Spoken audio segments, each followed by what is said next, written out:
first time ever. I'm not like some of these Republican congressmen going to flip and flip-flop back. No way. And it's fascinating. I can't wait to see what's going to happen. So, Professor, we'll talk to you in just a few days. Thank you so much. Just don't skewer me if I'm wrong. I would never do that. You know that, right? Professor Alan Lichtman, just days before the election, predicting a Donald Trump win. He actually called it several months earlier. And Professor Lichtman has gotten it right in every presidential election since 1984 using a special set of keys. Joining me once again, as promised, Alan Lichtman, distinguished professor of history at American University in Washington, D.C. Professor, congratulations. Your qualifications, there were no need. What do you think of the results?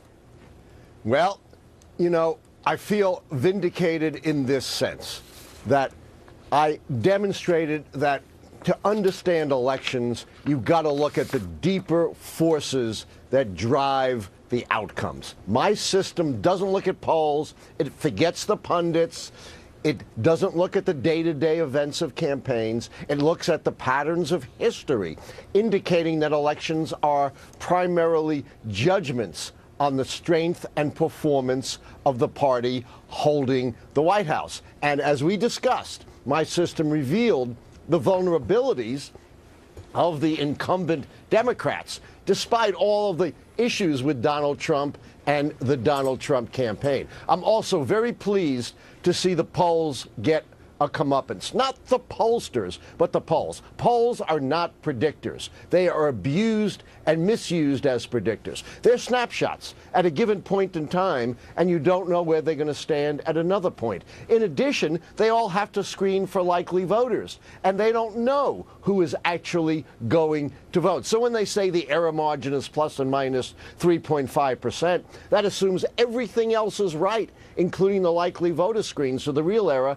may be much larger. And by the way, analysts of polls like Nate Silver, they're no better because whatever they say is simply based on the polls themselves and nothing more. Nate Silver is a clerk. He just compiles polls. Uh-oh. And we're going to have to invite him on to respond to that. In the meantime, you're speaking my language because as our team knows, I'm not a huge fan of polls, and that bothers some people at times. You know, one of the themes that we've explored this election in this post-election period is changing demographics and regionalism. And what I find so interesting about your work is that that doesn't really pertain to the 13 different points directly. And I was wondering, of the 13 points that you look at, true or false questions, what do you think emerges as the most important? Is there a most important question that applied more this time around? Are they all equally important, or did you see a certain tipping point during your work that really indicated a Trump win?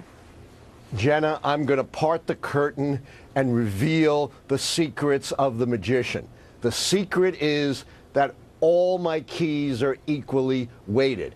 When you look at other prediction systems, they have multipliers on their factors. The problem is the multiplier changes unpredictably every 4 years. I don't have to worry about multipliers. All we have to do is count to 6. And the two keys that really stood out for me this year, though, even though they're all equally weighted, is number one, the lack of a real policy accomplishment in the Obama second term comparable to the Affordable Care Act in the first term. In a sense, and this is very ironic, Republican obstructionism worked. And secondly, the lack of a major foreign policy accomplishment comparable to the dispatch of bin Laden. You know, if Obama had started the invasion of Mosul a little bit earlier, maybe he would have completed it before the election and had a big victory for the Democrats to run on. What do you think either party could learn from your system about how to better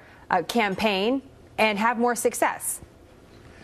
They would have to completely change the way they campaign if they want to listen to me. Number one, get rid of all the negative ads. I mean all of them. They don't work. They have never, ever turned an election. And instead of spending your money on these useless, offensive, negative ads, focus on building a mandate for governing. Tell the American people exactly what you stand for, what your big theme is, and what you are going to do as president. The American people yearn for that, and they almost never get it. That would build a mandate for governing, so once you're in office, you could achieve the accomplishments that would win you keys to get you to be reelected.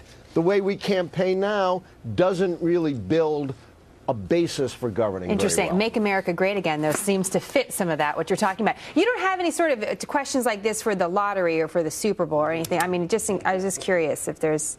Jenna, I have been approached by gamblers to have keys to horse races, and I've turned them all down because I don't want to wind up with cement overshoes. Good. I think that's a wise decision, and we enjoy talking to you about politics. So we'd like to keep